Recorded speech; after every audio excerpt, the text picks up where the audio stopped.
I went on the PBD podcast recently, Patrick Bet David, and I went in there. No, I mean they're like sort of like a grind set show. I wouldn't know how to describe. Make money, hustle culture, that sort of stuff. And I went in there, and as somebody who's on the left, they're not really going to agree with me on it, but they're nice enough guys, and they're in favor of open dialogue and discussion of different ideas. And I was like, hey, this should be fun.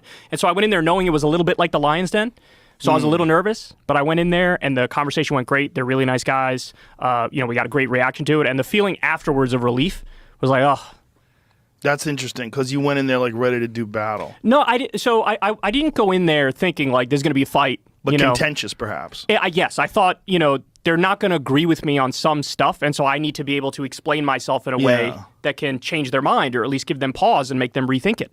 And I think I largely succeeded on that front. A lot of people in their own audience said, hey, I like what this guy had to say. No, so you did a great job. I watched some clips from that. You did a great job. He's a great guy.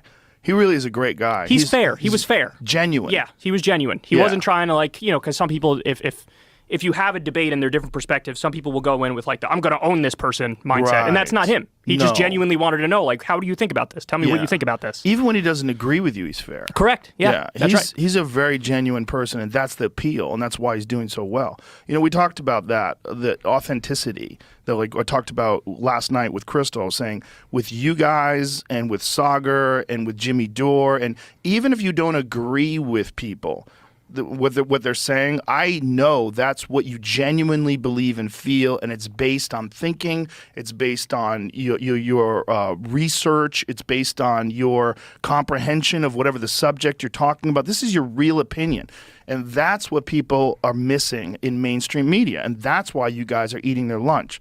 That's why you're killing it. There's a real reason for it, because people have been deprived of that by executives and networks that are orchestrating everything and giving people talking points and making people stay in these narrow parameters. Did you say there was a woman that was, I forget who she was interviewing, but she was talking about something about climate change. And she was asking a question, and then she goes, okay, all right, I'm getting in trouble now.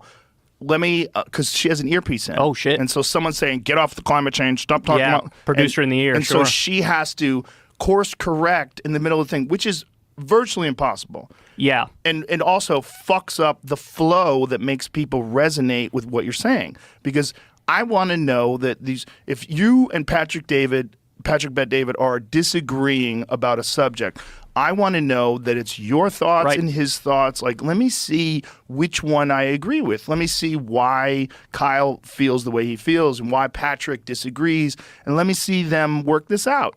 And sometimes that takes 30 or 40 minutes. Yes. And if you're doing CNN, MSNBC, Fox News, like you got 4-minute hit in and out, man. Yes. Ask one question, give me one like cut and dry answer, and then let's move on here. And nobody's learning anything. And also the people who are on screen, you don't know what they actually think about this thing. Because if they're on a network where maybe if they tell you the thing they really think, that's going to, buck the orthodoxy, and then they're in trouble, and then they're out. Exactly. Because I think networks are afraid of backlash. So if somebody says something, let's say that's true, but also like goes against the grain, they might see a response from the audience. And they'll be like, we don't want any advertisers to flee. Let's cut this controversy off.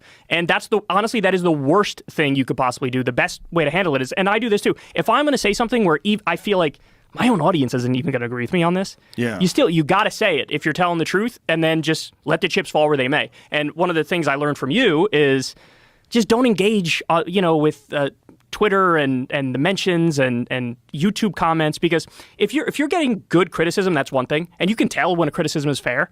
But if you're getting criticism that you're like, this isn't even close to true, and now it's making me feel like shit, and then you're angry, and then you respond to that. What's the point? I'm going to waste 3 hours feeling negative emotions because some douchebag is attacking me when they don't even know what I really think on the issue. Yeah, then that's a totally different thing, Or they've just seen a clip where you might have looked at both sides of it, but they're only seeing this one side that you're looking at, and they're like, "Oh, Kyle is turning his back on this and that," and like. And then you're like, no, I'm not. And then you're like, and then you get into just it. Don't engage. Don't engage. Don't engage. Yeah, don't engage. It keeps your mind pure too. If you're like, for what I do, I got to read a lot of articles and watch a lot of videos and then react to it. And I have more of an untainted perspective if I go right to the source, read it, and then I react. Whereas if I see what other people are saying first, I don't want it to like sort of taint my own process going through the original material. You know what I mean? Right. Yeah, yeah. It's a complex little dance we're doing. It's interesting. Yeah. But the beautiful thing is that for now, you're getting these people that aren't influenced by a group of people that have a vested interest on gaining some financial benefits from this show being successful. So they're trying to like navigate it and move it in a way that they think is going to be the most commercially successful. But they're not the people with the opinions. They're not the people that are funny. They're not the people that are putting out the entertainment value of it. They're just the people that are profiting off of it. And those are generally the people that fund it, the executives, the network, the people. But that's why CNN sucks. It's because like they're trying to do that, but you can't do that. And so you have these people that are willing to do that. You have the Brian Stelters and the Don Lemons that are willing to like play ball and stay narrow. And they're in these narrow pathways, and people just don't like it. Yeah, they just don't resonate with it because that's not a real person. That's not who you are. Yeah, Crystal and I have honestly tried to go above and beyond on that front because we don't want any money from certain sources tainting us, because this is what happens with traditional medias. If you're taking a lot of money from Raytheon and Boeing and Pfizer, and then if you really buck the narrative and you say, hey, you know what, I think we should maybe nationalize Big Pharma, then you're going to be kicked out right away. Exactly. So the way we do it is we have the default ads on YouTube, which is thankfully there's a buffer there. So like, AdSense deals with that, and I've never had a conversation with an advertiser over a decade of doing this. So that's one way we make money. The other way is Patreon, which is just people tipping because they like what I say and like what I do. $5 a month, $8 a month, whatever it may be. And then the other way Crystal and I have done it is with Crystal Kyle and friends in particular. We have a Substack, and people pay $5 a month. They get the video of the interviews, and they get it a day early.